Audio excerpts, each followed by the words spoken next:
Hi everybody, and welcome to Dr. D's 5-minute lecture series. Today I'm going to be continuing in the general area of philosophy of religion and discussing the traditional problem of foreknowledge and free will. So, I've got my timer set.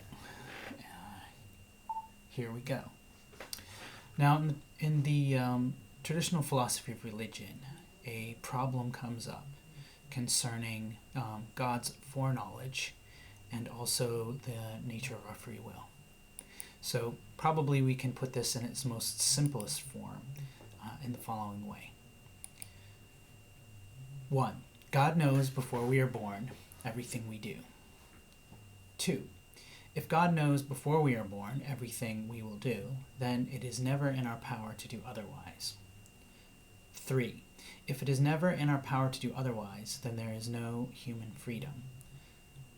Therefore, conclusion 4, there is no human freedom.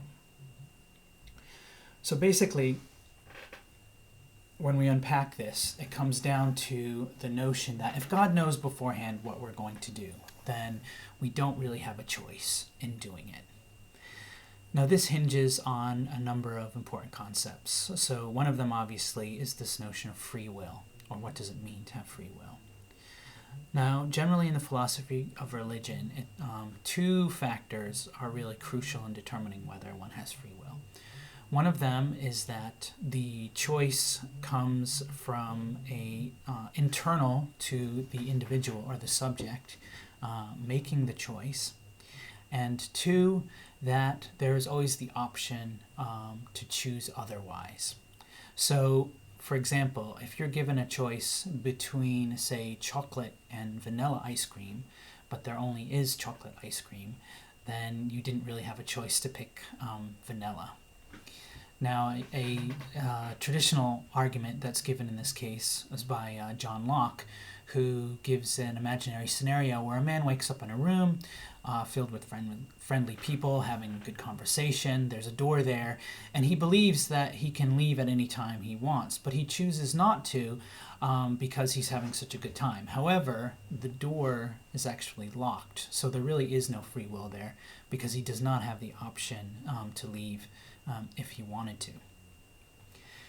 Okay, another important aspect of this is it has to come from internally from the individual's choice. So, for example, if someone implanted something in your brain where they could throw a switch and get you to choose, say, between a red car or a blue car, if they flicked the red switch and you chose the red car, that would not constitute human freedom because you didn't actually make that choice for yourself.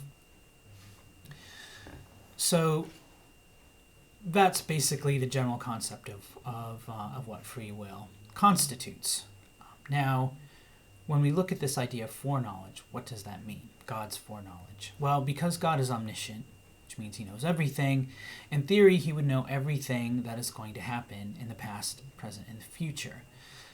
Which means he already knows everything that every individual is going to do. Now, if God knows this, then in some sense or other, it's already predetermined what everyone will do.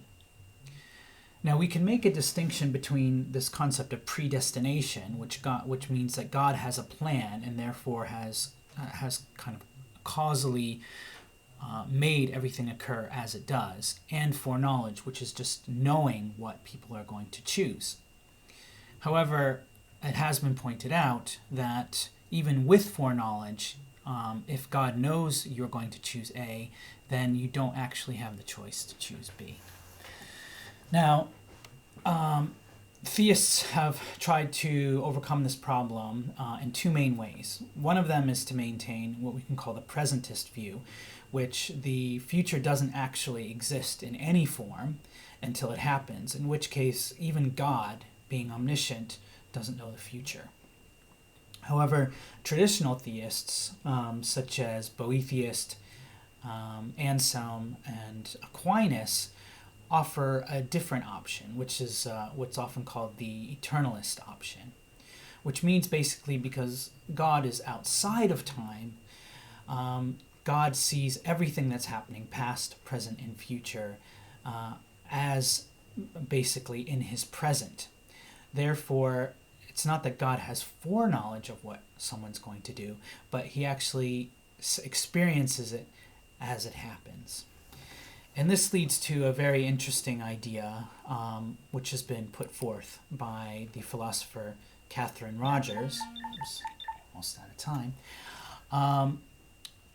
Based on Anselm's argument that, and I'll just read from her abstract here. She states that Anselm of Canterbury proposes an eternalist view which entails that all of time is equally real and truly present to God. God's knowledge of our choices entails only a consequent necessity which does not conflict with libertarian freedom. Which basically means that God knows what we're going to do, but we still actually made the choice to do it. So God's knowledge comes from our choice and does not determine our choice. So this is a consequent necessity rather than any kind of causal necessity, which is one possible way of getting around this problem of foreknowledge and free will. So I've gone out of time, and so we'll stop here. But please stay tuned and watch some more of my videos, and you can check me out on my YouTube channel. Until next time, Dr. D signing off.